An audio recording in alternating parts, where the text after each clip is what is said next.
This video isn't about the power units, it's about the MOSFETs on the power units. This one has originals and this one has replacements. I have a temperature probe connected to the heatsink on this one, another temperature probe connected to the heatsink on this one, and the difference in temperature is being monitored on this display, whilst another temperature probe goes off to monitor the heatsink temperature on that one. So we've got all our basics covered. A little watch down there to tell us what the time is. We're going to run for a half hour and see what the differences are. Now I'm going to plug them in and I hope they work.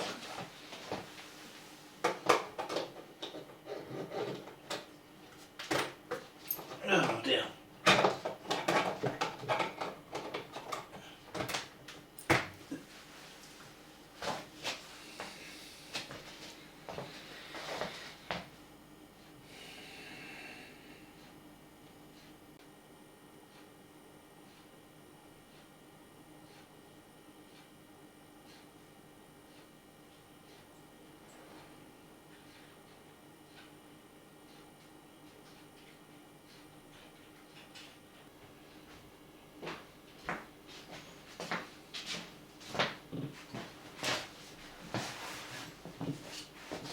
Well, it's been about 25 minutes.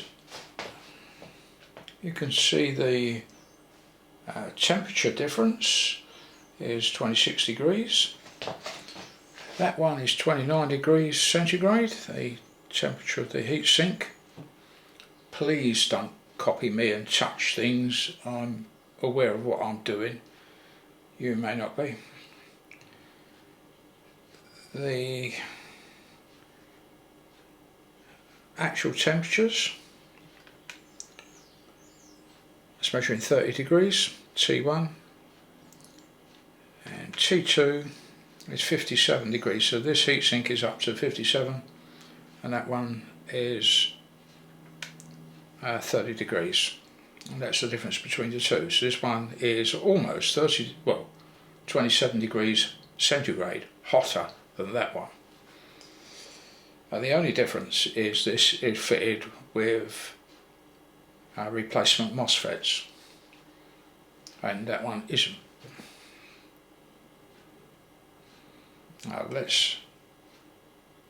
We're going to now talk about what the difference is. I want to test the parameters of these two MOSFETs, and if I can't get the screwdriver in there, I might have to take that out. It's easier to take the capacitor out and remove the heatsink, so hopefully I can get it loose.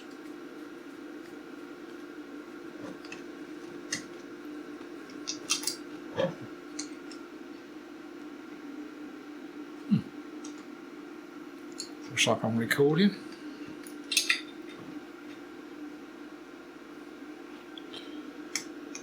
There we go.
I'm going to test the drain to source resistance of these MOSFETs. These are the two that came out, and I've got 10 replacement ones there.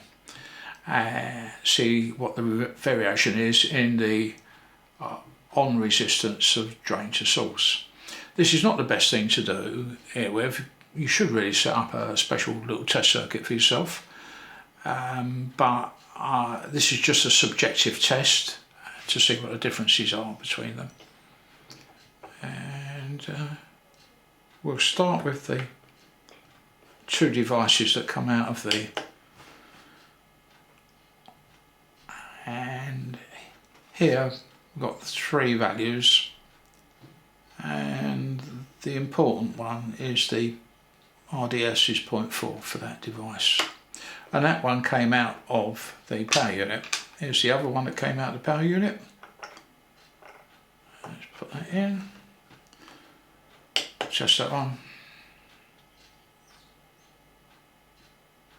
and again that says 0.5. Now we'll test it again just to see what it says. 0.4, so we're going to be 0.1 variation, oops, slight variation in value. Right, test one of these now. They're all the same MOSFET, or the same number of MOSFET, which is a IRF 644. And this one says 0.8 ohms.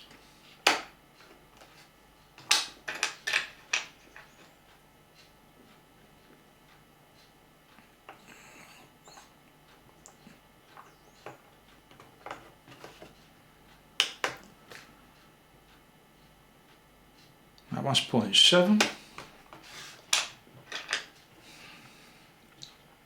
I'll keep them into separate piles as we go along.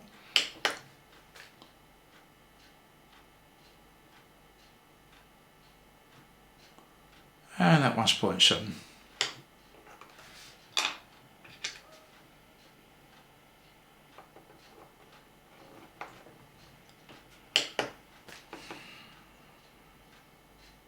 That one's 0.7.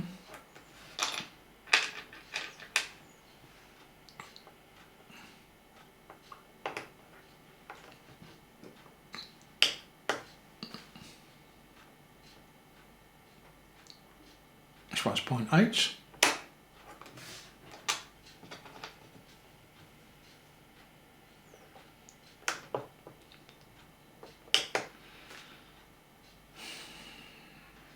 Point 8.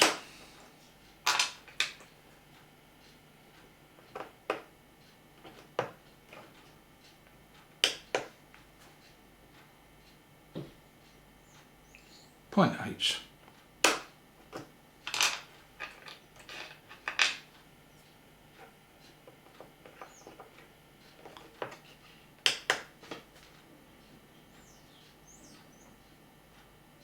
Point 8.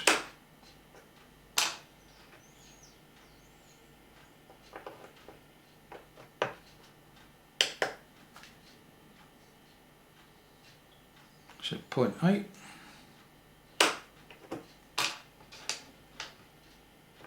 And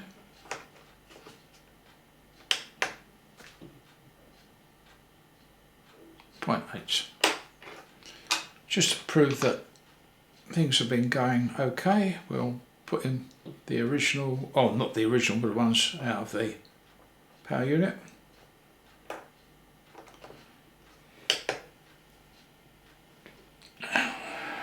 Point 4.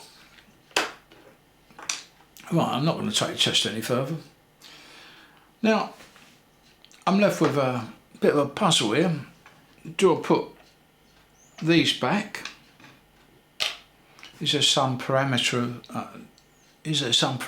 That I'm missing that's causing them to generate heat? And or is it something to do with the power unit itself?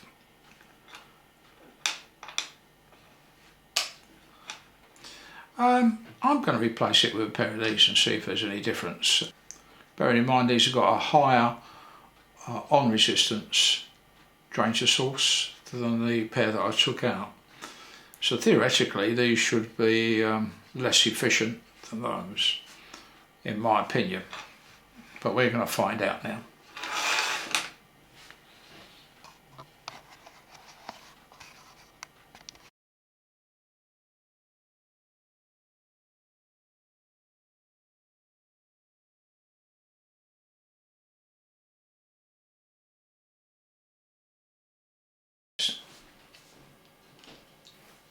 Now we're going to look at it now and see what's happened. I'll stick the probe on. I've got a little bit of sellotape there insulating it away from the heatsink so that we're not shorting any power down the hand. And the resistance is about, the temperature is about 27 degrees, roughly speaking. Come over to this one over here and you'll see that the temperature is approximately 27 degrees.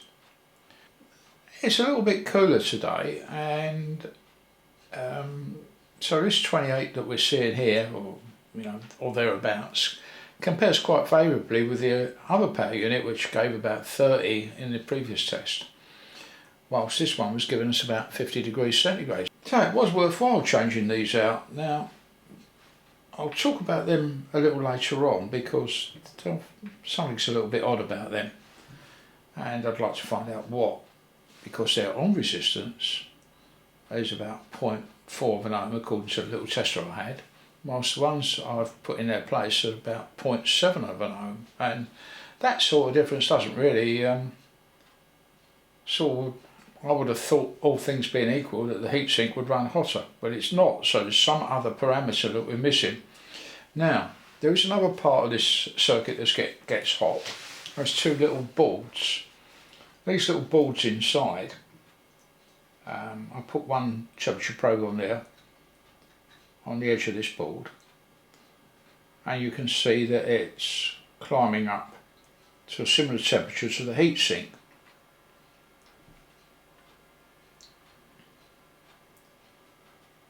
And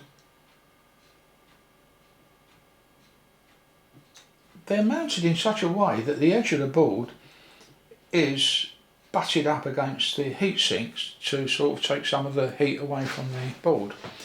Now the next board we're going to do, which is hidden inside here, and I've got to be very careful because this is all live and it's mains electricity, so I could come pretty disastrously wrong.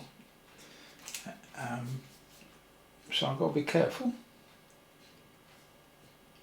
I don't want to end up having a fatal accident.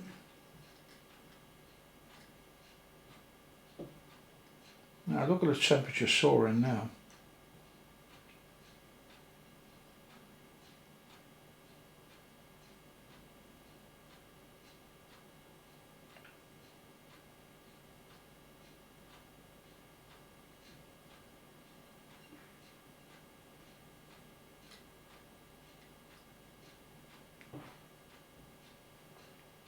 Well, there you have it. We've measured the temperature of about 45 degrees.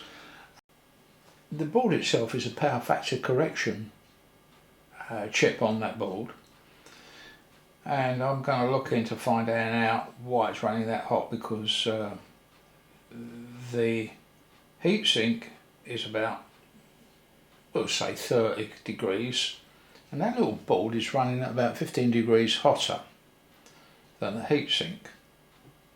My next little job is to find out what is getting hot on that board and why.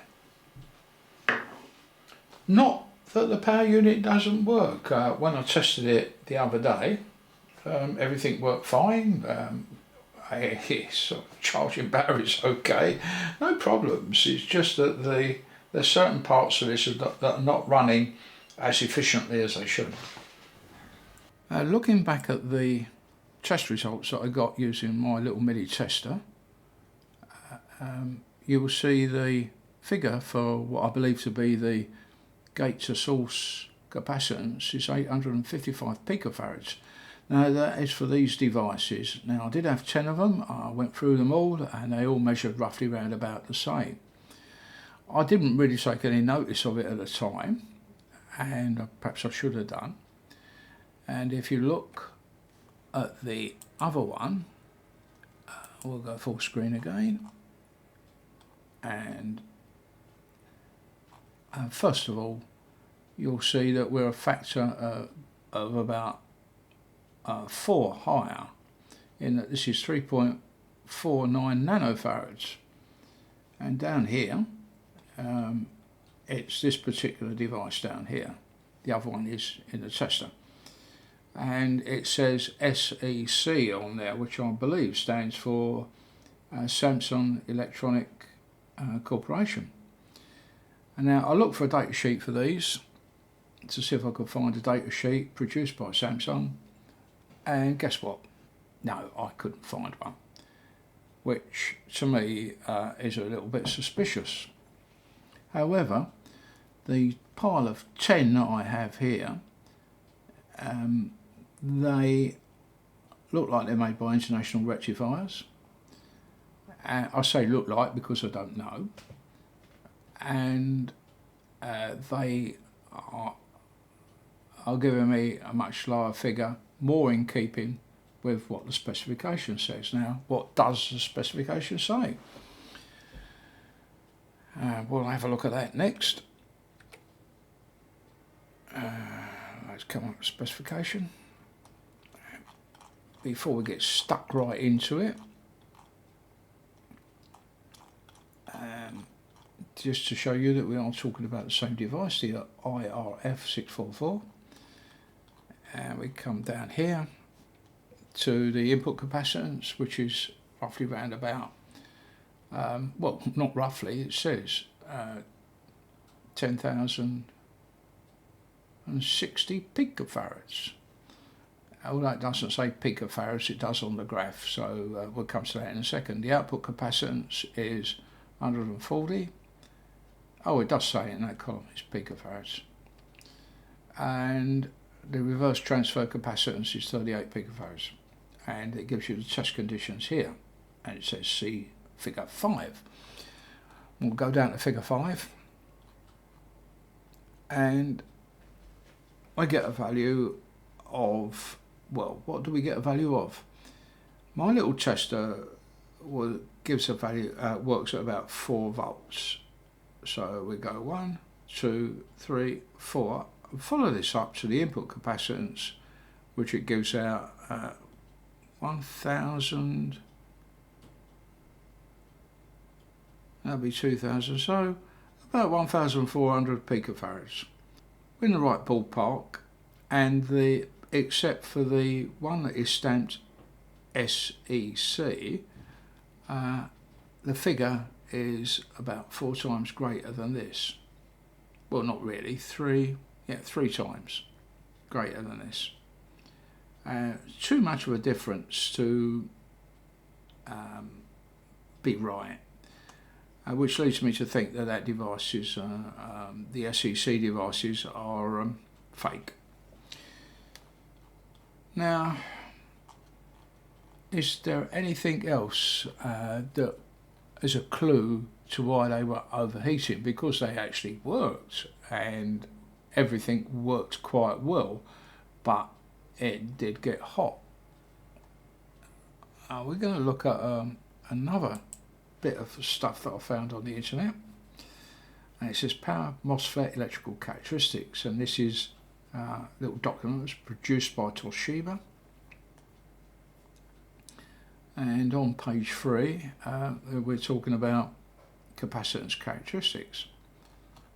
Let's hurtle down there.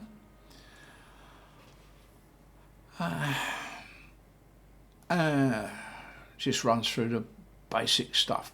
Now, here's the killer statement. Large input capacitance of a MOSFET causes a large power loss at light load. And that is exactly what we was doing when we was doing the temperature test. It was on light load. There was no load on it. And that's what we're getting. So the SEC component, which is rubbish in this application. I do this for fun. I wanted to get the job done, and that's why I bought from a UK source. I've just bought a couple of them, paid a little bit extra, and I got burnt on this occasion. I think that these devices, the stamped SEC, I think that is a bit of a come on. I didn't manage to find a data sheet for these devices from SEC. However, I did find a data sheet for these, which are the International Rectifier ones. Well, they're stamped international rectifier. I bought these from China. I bought 10 of them, and it was cheaper than these cost of these two together. I wouldn't recommend, if you do it professionally, I wouldn't recommend you do that. I would recommend that you sort of suffer the cost, buy direct from somebody like one of the bigger suppliers like RS Components, Farnell, Musa, somebody like that. You'll be better off that way, and you'll have to pass the cost on to your customer, of course, but less chance of a comeback. And if the components are dodgy, you can go back to those manufacturers, not manufacturers but suppliers, and complain. Whereas if you go to the small guys, they're just going to laugh at you. Or you get a duff batch from China, there's no hope, is there? But do bear in mind that most of the components these days are made out in the Far East.